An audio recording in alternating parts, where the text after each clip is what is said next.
So just went to Micro Center and I picked this guy up. They said I was only like the second person to buy one today, and this was already like 11 o'clock in the morning. So I don't know, not too many other people. You can't really count me as like a real sale because I want to test it, and you know, I'm going to use it long term to see how good it is. So it's not like a consumer. So basically, like, nobody's buying this yet, but this one was $299, the MSRP. So let's unbox it. Okay. Made it. It's a very small, light GPU. A cute little guy. You could definitely see this in a very small build, like a very small RTX build. Even though you can definitely fit something more powerful. Look at that. You know, the cooler feels light, like a lot of plastic, but it looks good. I mean, we're not even talking about performance yet, but it doesn't look bad. It would look nice in the build. This is an Asus, as you can see, dual fan design. Much better than getting a Strix, which they have for this, and it's just huge. No point at all. This is only like 115 TDP or something like that. So it's not going to pull that much power. You don't need a big cooler. And now let's hear a word from our sponsor, VIP-CDKdeals.com, a Windows 10 Pro CD key. Add to cart, you put in code CC20. This will also work on Windows 11. You want to go into your settings in Windows, change and adjust your CD key, click activate, and now let's go back to the video. So this GPU, honestly, $299, definitely too much. That's what the market is now, but this, anytime in the past, would have been like, I don't know, much less, $199. Maybe at best, you can say now $250. That's what the AMD 7600 is. So $250 would be more fair. Maybe they're going to discount it to that amount. I mean, we've seen the 4060 Ti discounted already, so maybe this guy's going to go down in price as well. Obviously, I could do the sensible thing and hook it up to this 1080p monitor, but not really too sensible. So I'm going to hook it up to my racing rig here. That's a 3440 by 1440p. Not a resolution you should be playing this GPU at, but let's see how we can do. I'm more curious. You're going to see 1080p benchmarks. You're not going to see this one too much. That's the system, 13900KS, 1200 watt power supply, overkill, but let's see what overkill does to an underkill GPU. The first thing I noticed, you got to use one 8-pin, see that? And of course I got to use a standard EVGA cable.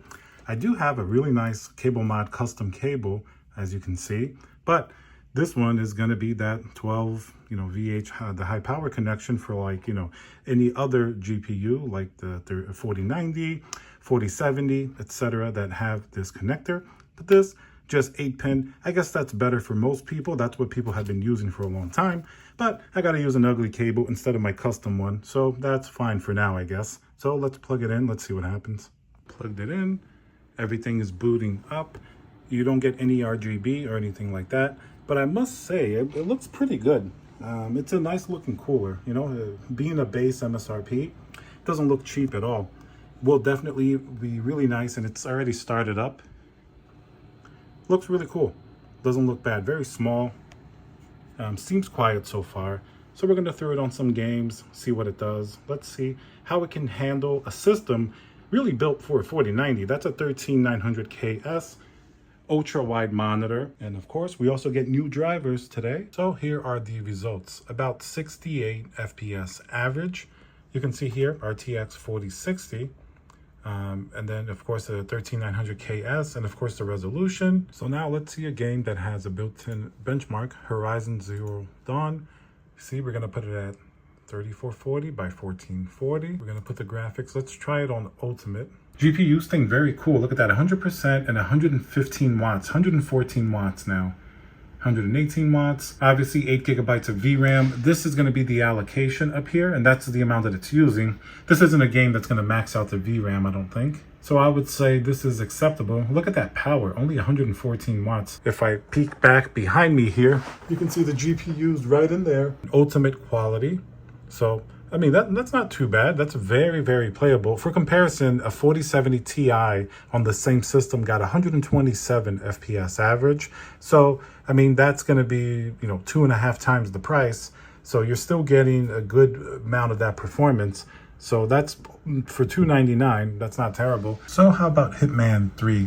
We're going to do the same resolution.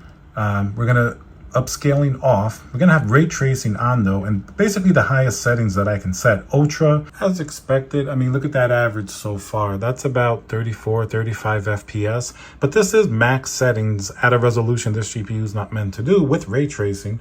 So if you put this at 1080p, I'm sure you're going to get much better results. And the average, that's still kind of low to play, but if you turn off ray tracing, you can have pretty playable performance at this resolution. Now, let's see how this GPU does in Diablo 4. You can see, same resolution, ultra wide. And we're going to leave any type of upscaling off, and we're going to go on ultra preset. We're staying above 60 frames per second. Look at that, only 113 watts. And you can see we're getting well over 60 frames, and this is going to be at much higher, resolution, of course, that this GPU is really meant for. Let's get some stuff happening on the screen. And our frames per second staying pretty stable. Even you see here the frame time. That's not too bad. The frame time is, staying up there. You would see this line here kind of jarring. Look at that, average, 70 frames per second. Of course, it's going to vary. We just had an intense scene that didn't really go up that much. Staying under 60C.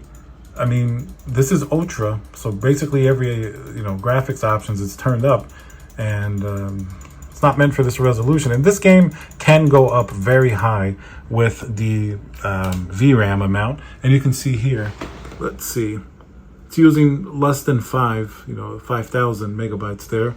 This would have been a great $200 or $250 GPU. For $250, I don't know, it gets a little bit expensive, but the performance is okay. I think I prefer this over the 4060 Ti for sure for the price. No doubt about that. And I turned on DLSS 3 just to see what would happen.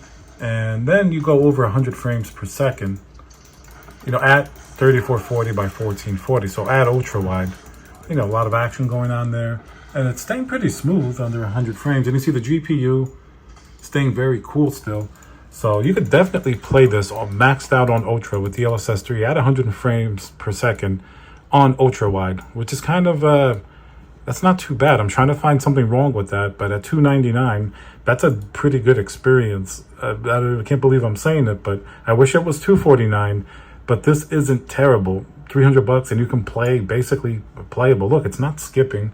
That's not that bad. I don't know.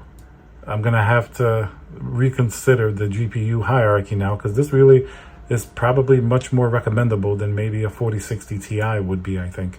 Hopefully this goes down in price.